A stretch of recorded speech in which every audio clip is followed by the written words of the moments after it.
Hey, I'm Jay Baer. Tequila Jay Baer on Instagram, TikTok, YouTube, and beyond. And I am Maddie Jager, also known as Tequila Maddie. We went to the highlands of Jalisco recently to visit 3 spectacular and very different tequila distilleries. We went to El Ateo, which is known 1635 in Nacimiento, Arangas. We went to El Pendillo, which is known 1579 in Jesus Maria.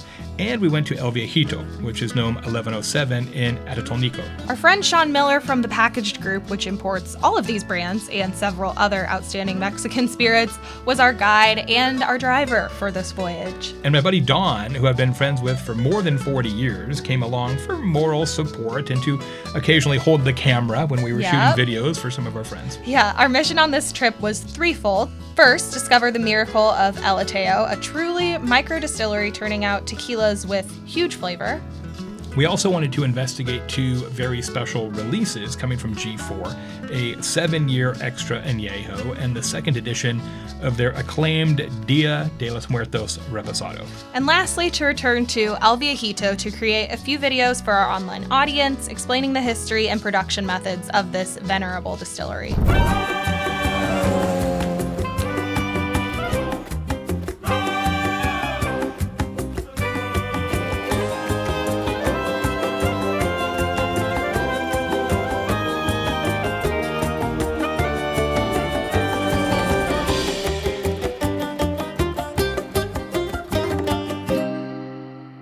We went to El Ateo first. It's a gorgeous setting. It's like rustic and enchanting. Yeah, absolutely. In a tiny building adjacent to a different, larger distillery sits El Ateo. This is one of the most acclaimed new tequila brands to hit the market recently, and they do very few tours, so it was really exciting to see their operation. We got to meet with the owner, Luis Villalobos, and he showed us around, which did not take very long. No. But all the equipment is there to make an incredible product, including a tiny tahona for crushing agaves. And one of their secrets is that their agaves are actually from the neighboring state of Guanajuato, and they're owned by Luis and his family. It creates a tequila with really nice notes of minerals and peppers, and their aged tequila is really terrific too. We had it on the show. Delicious. There's lots of cinnamon and baking spices. Yeah, definitely different. Yeah, we also really love their packaging. It's such an interesting and beautiful, thoughtful brand. El Ateo means the atheist, and each of their expressions features a different philosopher on the label. We tasted the whole lineup, and we asked Luis a lot of questions, and we were sitting in an ancient farmhouse, which I think he said his grandfather... Yeah, it sounds right. His grandfather lived in it back in the day.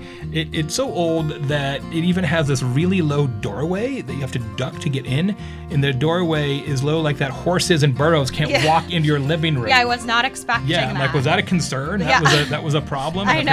Yeah, so that was a fun fact.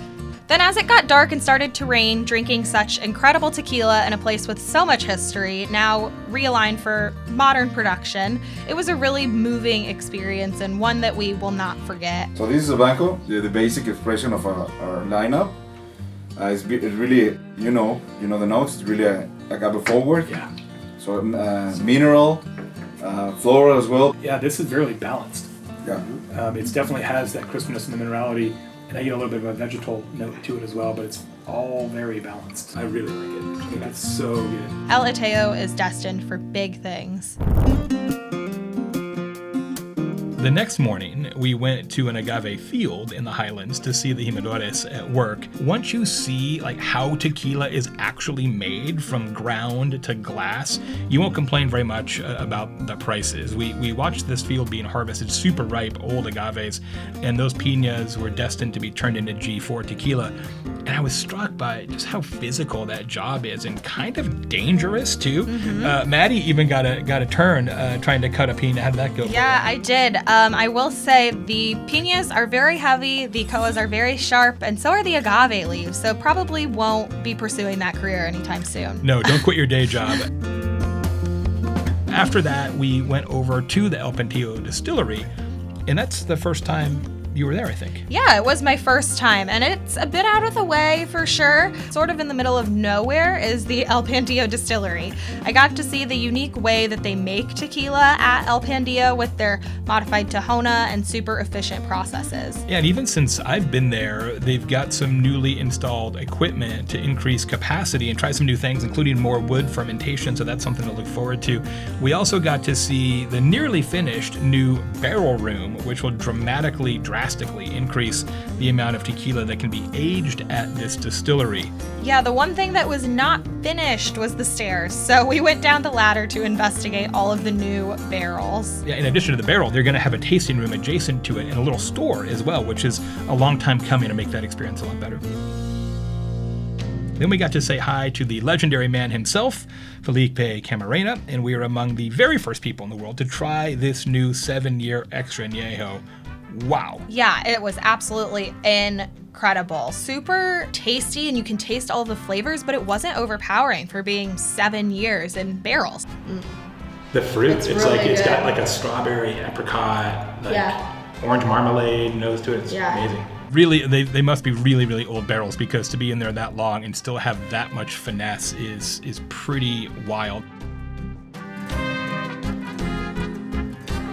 And after that, we tried the brand new edition of that Dia de los Muertos Reposado, which is also crazy. Crazy. The packaging is amazing. First of all, they have like silk, satin, I don't know, interior of this casket that was made by a local artist just down the street from the distillery. Absolutely beautiful, and the tequila is pretty good too. Yeah, you can't get a free casket with every tequila, right? You got to really pick your spots. Certainly, you cannot.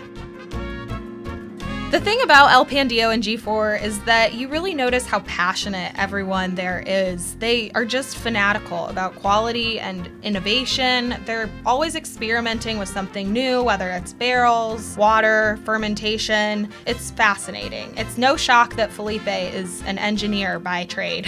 Yeah, for sure. We piled back into Shawn's newly acquired Mitsubishi Montero for the short but beautiful trip to El Viejito. We've been to this distillery before, but we keep coming back. The proprietor there, Juan Eduardo, is always so genuinely happy to see us, or seems like he is. I guess he could be a great actor. We just love sitting around with him and talking about the tequila business. And it's such an amazing distillery, so much history. The first one in Atotonilco going all the way back to 1937.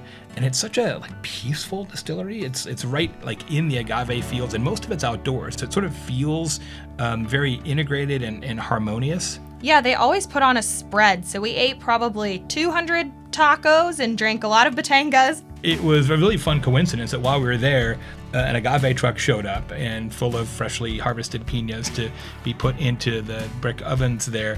And it's so fun to watch that dump truck of agave spill all across the patio. It's really, really cool. One of the best experiences in all of tequila. But you got to be careful, though. Yeah, those things are very heavy. Yeah, you don't want to get trapped under an agave piña. No. That's a good way to twist an ankle, that's Certainly for sure. not. We also got to see the barrel room at El Viejito, no ladder required. And it was great because they had a surprise custom barrel head for me, which was really an unexpected gesture of friendship. And it turns out there's one for you now, too. I know. I just saw that the other day. That was so sweet. I'm really excited about that. Yeah. And then we hatched a very special plan to create a brand new extra añejo tequila that will be your first ever project. It will be. It's really cool. It's the Tequila Maddie Special Edition. It's got that $100 bottle taste, but it's so affordable, which is amazing. And we also learned that the rainy season in Jalisco is real. It's very real. Yeah, it is. When they say rainy season, they're not kidding. We were just sitting there talking about this extra añejo project, and it was one of those hey, you know what? It kind of looks like rain situations. And within moments, a typhoon showed up. A very moist ride back to Guadalajara for sure. Yeah, and the thing about El Viejito is that, look, we're just a couple of people with Instagram accounts, and they've been making tequila for almost 90 years, and really good tequila to boot. But they treat us with such warmth. It's really moving. They truly are friends. So for many years, for 20 or 30 years, we did not sell El Viejito in the United States. And I was criticized by that. But I only started exporting El Viejito into the United States until I found the right people. Shawn and Jeff in packaging, and that's why we have now Tequila Viejito in the United States. It's like family. It's like my brothers. I respect them and love them so much that I would trust my brand, our company's brand, to them and to nobody else. You know, this whole thing is funny because 9 months ago, you'd never been to a distillery. No, I hadn't. And now you're known all over Jalisco, and you come into distilleries and people are like, Maddie's here, and they're so genuinely fired up that you're there. That's got to be weird. That's so crazy. I still can't believe it. I mean, all of the people there are just so kind and so excited to see you. It's really heartwarming. The spirit of the people in the tequila industry, it really shows up in the bottle. Everybody there really seems to genuinely embrace that it's an honor and a privilege to make this very special spirit. And geez, you know, if they feel privileged to make it, I think we certainly feel privileged to play our very, very tiny part in helping educate people about it. Absolutely. And we can't wait to go back. We'll be back soon enough.